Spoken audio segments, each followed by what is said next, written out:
Hello, welcome to my frequently asked questions. Today I'm answering the question, what are the 10 most common questions that patients ask us when we see them? And in answering this question, well, of course, every person is unique. Every person has different aspects that they notice about their face. Every patient is looking for slightly different results. Some patients are looking for very natural looking results. Some patients are looking for more of a change.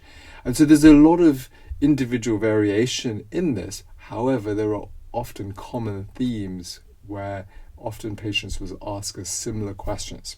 And that's what we're going to cover today.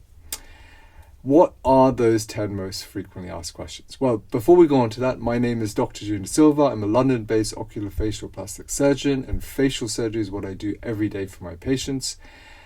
This does not consult a consultation. It's really for education and informative purposes. So what procedures do you recommend? That's the commonest question that patients ask us. And of course, there are different strands within this. Some patients who come to see us, well, they're very specific on what they notice. It might be their eyes, it might be their nose, it might be their neck, but they're very specific on what they've noticed has either changed with time, like with facial aging, or they just has been something that they've disliked from often teenage years. Some patients may have disliked their nose, the bump on the nose, the shape of their nose, and it's been something that's been in the back of their mind for often many years before they present. Then there are other patients who may have noticed just gradual aging, deterioration. There might be puffiness or loose skin around the eyelids, puffiness or loose skin around the neck. There could be like increasing jowls where everything has just dropped down gradually. And so one group of patients, well, they're very specific on what they're looking for. Now the second group is really patients who've just found themselves looking more tired, and that's often over a period of years, and they've just noticed that they just don't look quite themselves anymore. And often those patients, they want a very natural result, and key is respecting the natural anatomy. And I often ask patients to bring a previous photograph from your 20s or 30s, because we can then really use that as a blueprint for the surgery to look at how you individually have aged. Because although there's some universal factors of aging, like we all lose some volume in our face, we all lose some natural fat, and the skin becomes a bit more lax. There's so much individual variation to which of those three elements each of us has. Some people can have more loose skin, some people can have more loss of volume, and so it needs to be tailored to the individual. The third group of patients is really people who already have good facial structure, good facial characteristics, but they're looking for refinement. They're looking to be the very best they could possibly be. And sometimes I use tools such as the golden ratio to look at facial proportions. Of course, Da Vinci did a lot of studies on like proportions and symmetry. So we can use those kind of criteria with the face to look at what proportions will give balance. So for example, if you have like a smaller chin, well, we can draw a vertical line from the side of the face, the profile view, looking at the position of the lip in relation to the chin. And looking at that dimension, well, we can augment areas of the chin in order to give better facial balance. Now, for women, we want to really look at a more V-shaped face, but for men, it's a more square-shaped face. And although there's a lot of individual variation with that, we can really use those kind of tools to give more refinement for the face and beautify the face. And the final group of patients is patients who've had previous surgery elsewhere, and those really are classified as revision surgeries. And those patients, well, sometimes they just haven't really had the best results, and that might be for various reasons. And those surgeries can be quite challenging because there's scarring within the anatomy, there's change in the natural anatomy, but often like we can improve things and make things that bit better. So let's move on to the second question. Well, how often do you perform these procedures? Well, I specialize only in facial surgery and facial cosmetic and plastic surgery. And so the procedures that I do every day for my patients are face and neck lift surgery, facial aging surgery, eyelid surgery, which is termed blepharoplasty, and that can be the upper eyelids, lower eyelids, and there are little nuances within that. Often we'll use tools like fat transfer and laser resurfacing, regenerative medicine to get the best results. And the third group is rhinoplasty, reshaping the anatomy of the nose, reshaping the cartilage and putting in special stitches, sculpting the cartilage, refining the bone, narrowing the bone. Well, rhinoplasty is a procedure that I also do every day for my patients. And then, of course, other facial procedures, and that might include implants, such as a chin implant to give better facial balance. It may include resurfacing the skin in order to reduce fine lines and pores. It may be the use of non-surgical techniques, and all of these can benefit different patients in different ways.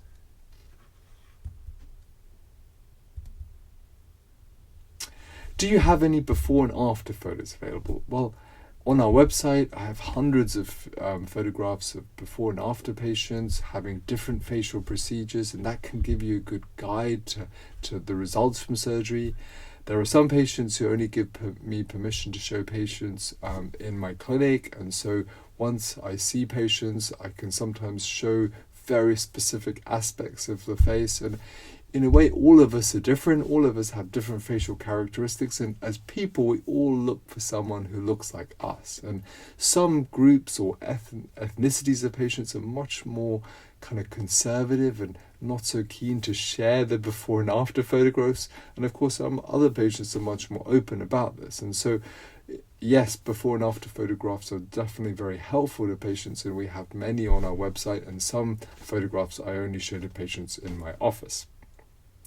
We also have videos which are diaries of patients, where patients have kindly recorded their experiences with us, and video diaries where patients are recorded every day after the surgery, which will give you a really good idea of what recovery is. And I use sedation anaesthesia, which I believe is an advancement in terms of anaesthetic techniques, and some of our patients have kindly described what their experience is like. We also have patients who've had every kind of facial surgery and video diaries where they've recorded every day after the surgery that can give you very good insight to what healing and recovery and what the surgery is like. Can I speak to previous patients who've had surgery? Well, yes. I mean, some of our patients are naturally quite anxious about having treatment and surgery, and so we're able to offer that. Some of our patients are very kindly offered to speak to patients and reassure them. And generally, we take very good care of our patients. We offer a really personalized service. We want you to have the best results, but also the best experience possible. And so we'll give you as much information as we can in order to help that journey. And some of our patients who've recorded kindly video diaries about their experience, well, that could also be helpful because it can give you different perspectives. Question 5. How many pre-operative appointments will I need? Well, I generally see most patients at least twice before surgery, and there's initial consultation where we talk about what you're looking to achieve, your expectations, what are the different options that may give you improvement. It might be there might be different surgical options. Some patients may benefit from non-surgical options. Sometimes it's a combination of the two, and of course it's a discussion of the anaesthesia, what the recovery is like, and of course what those potential risks are. And although we want to minimize risks and complications, it's very important to talk through what those are. And although many of those we can mitigate and reduce, we can never 100% reduce those. I always see patients at least one further time, a pre-operative appointment. And at that appointment, we'll do everything you need in-house for the surgery. And that includes a further discussion about what the surgery would involve, expectations, the recovery process. Now, there are things that you can do in order to speed up recovery and improve healing. And we will talk through that. And there are certain tests that we'd also do in order to improve tests that we would do in order to ensure safety during the surgery, and that includes certain blood tests, sometimes a heart tracing, and so we will do all of the tests that you need in-house. There are some patients who also have another appointment, but we really tailor that for each individual person with their need.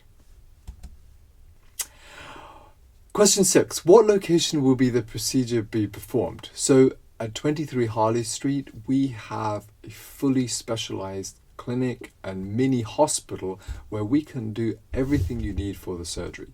So in terms of consultation and discussion before surgery, in terms of all the preoperative tests that you need before surgery, in terms of the actual operating theatre and all the operating staff and specialized services, we are able to provide that at 23 Harley Street, and all the aftercare and seeing you after surgery. So we have a fully integrated high-level clinic that is specially purpose-built for the purpose of facial cosmetic surgery.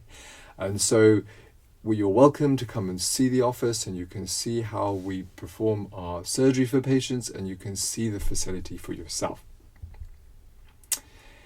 Question 7. What type of anesthetic will I have? Will I have general anesthetic or twilight sedation? Well, really, over the period of the last 10 years, I've evolved anesthetic. And in the past, I used general anesthetic for patients, and general anesthetic means you're completely knocked out, and often there's a tube that goes down your airway for breathing. And often when you wake up from general anesthetic, well, it can be a bit of a shock to the body, and it often takes a few hours, and about a third of people will feel a bit nauseous or sick, and you often have like a sore throat, like from the tube. And for some patients, well, it can take you a few days or a week to really feel back to yourself. Sedation anesthesia, I think, is a major innovation in anesthetics, because in sedation, well, you literally sleep during the surgery and you're still breathing yourself, or your kind of natural reflexes are working normally. And so when you have sedation, well, when you stop the sedation, you wake up over about half an hour, and usually in less than an hour, you'll be able to go home. And there tends to be less swelling, less bruising, and the chance of having nausea or sickness is much, much less. And so it's a much smoother journey than general anesthetic. So over the period of the last 10 years, we've every year innovated and improved the anesthetic technique. So now we have like a sedation anesthesia where patients have a really smooth journey, and most patients will recover over half an hour and be able to go home less than an hour after the surgery. And you can watch some of our video testimonials and video diaries where patients have talked about their experiences. What is the recovery associated with the procedure? Well, in a way, different facial procedures will have different levels of recovery. And of course, if you're having revision surgery where there's a change in the anatomy, or there's scar tissue, well, the recovery can be longer in those cases. But generally speaking, most swelling and most recovery is over the first 2 weeks. 80% of swelling will generally go somewhere between 2 weeks and 6 weeks. And for most patients, it's more like 2 weeks, but certain medical conditions, scarring, other factors, well, sometimes that can be more like 6 weeks, depending on your genetics. But for most facial procedures, 2 weeks is generally a good period of time. The main two things in terms of healing and recovery tend to be along the lines of swelling and sometimes bruising. And although there are factors that we can take into account to reduce that, it is of course also how the body heals. And so we can't completely reduce swelling and bruising. There are factors that we can use that will enhance recovery and speed up the journey after surgery. And I use everything that we currently know in terms of science in order to improve patient healing. For example, oxygen therapy. Well, using oxygen is like the elixir for healing and recovery. So giving patients high-level oxygen after surgery can enhance recovery, particularly after longer surgeries such as face and neck lift surgery.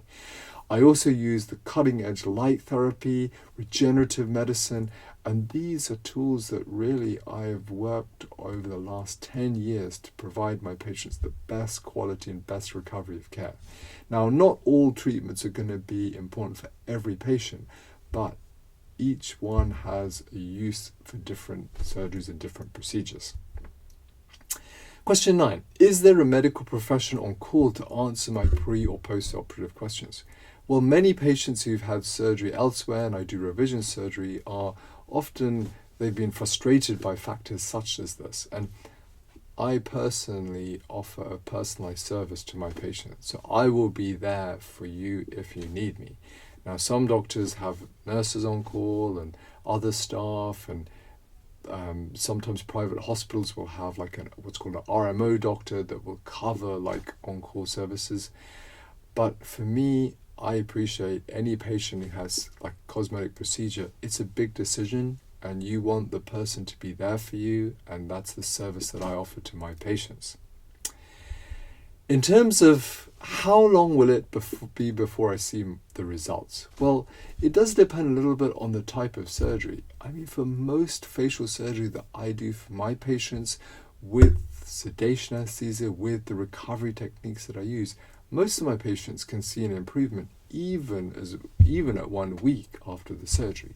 However, of course, there is some swelling, and more of that swelling goes in that second week. So really, you start to see results between the first and the second week. For most of my patients, 80% or more of the recovery is in that first 6 weeks.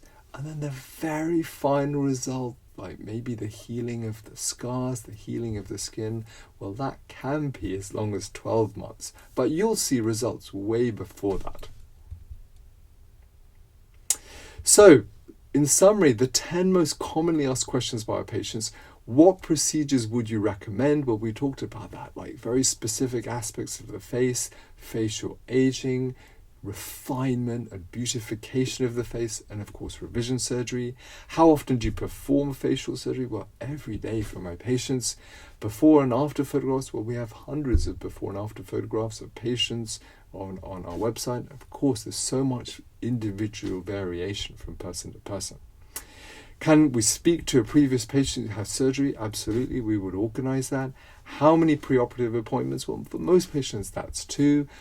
What location? Well, it would be at 23 Harley Street in central London, which is the medical area in London, which we have access to any kind of scan or imaging or any facility that we need.